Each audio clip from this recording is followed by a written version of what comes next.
spacecraft is an exploration vessel from the Itavran Union of Socialist Systems, a large space empire of 5 human-like species hailing from the system of Itavran, formerly known as TRAPPIST-1.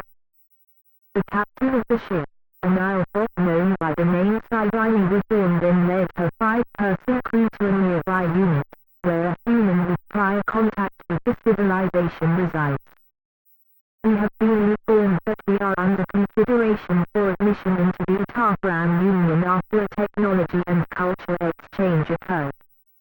Advance Australia Fair. God save the King.